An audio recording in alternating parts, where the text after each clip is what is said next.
শুভ দুপুর বন্ধুরা। যদিও এখন বিকাল বেলা বলা চলে, কি করব বলো, সব কিছু সামলে সুমলে উঠে তারপর একটু আড্ডা দিতে আসা। অ্যাকচুয়ালি দেখবে গৃহবধূদের কিন্তু এই সময়টাই একটু অবসর মেলে। যদিও আমি পুরোপুরি গৃহবধূ বলবো না, একটু আধটু লেখালেখি, একটু শিক্ষা জগতের সঙ্গে যুক্ত আছি, তারপরেও এই একটুখানি মাইন্ডটা ফ্রি হওয়ার জন্য এই আড্ডা দিতে চলে আসি। আজকে আমাদের আড্ডা কথায় মাছের ঝাল। ইলিশের মরশুম। অবশ্য আমি বুদ্ধদেব বসুর সনেট ইলিশ নিয়ে আলোচনা করছি না, আমি আলোচনা করছি আমাদের এই আপামর বাঙালির লোভনীয় একটা মাছ, ইলিশ মাছ।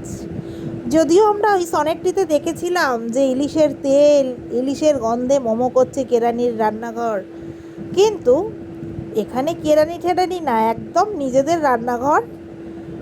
যার বাড়ির কর্তার যে নাম, অমুকের বাড়ি, তার বাড়ি, এর বাড়ি, যার বাচ্চা কাচ্চার নাম কি, ধরো আমরা গৃহবধূ, আমাদের ফ্রেন্ড সার্কেল, আমাদের রিলেটিভরা এলে বলবে ওর বাড়িতে আজকে ইলিশ করেছিল, ভাপাটা কিন্তু ভালো হয়েছিল।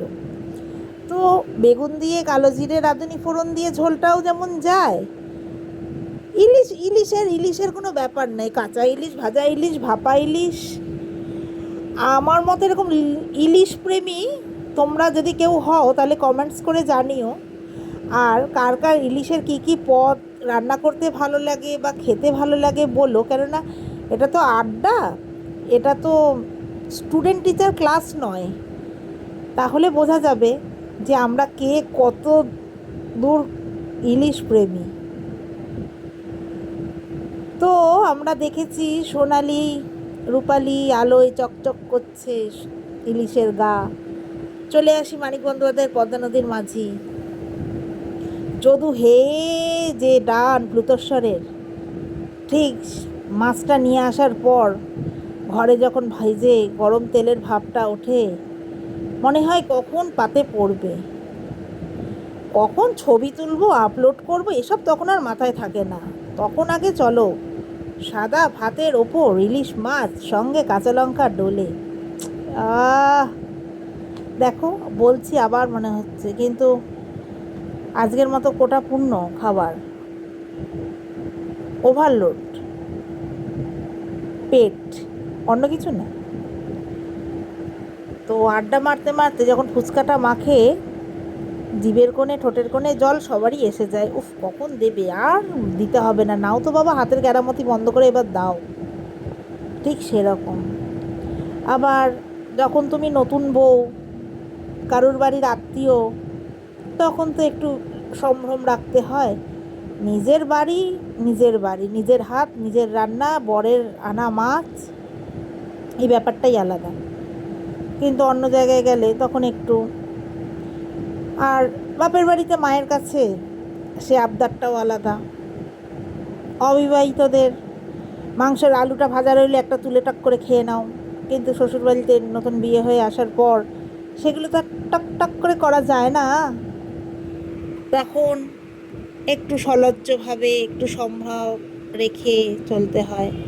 তারপর আস্তে আস্তে শাশুড়ি মা বন্ধু হয়ে যায়, শাশুড়ি মাও বোঝে যে চলো লেজার কাটাটা বৌমাকে দিই, লেজার ব্রাউনটা আমি আর বৌমা ভাগ করে নিই।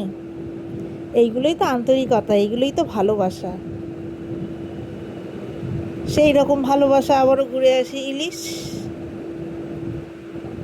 তো এই ইলিশ মাছ এমনই একটা মাছ, যত দামই হোক না কেন সবার মনেই উঁকি মারে, বছরে একবার অন্তত খাই।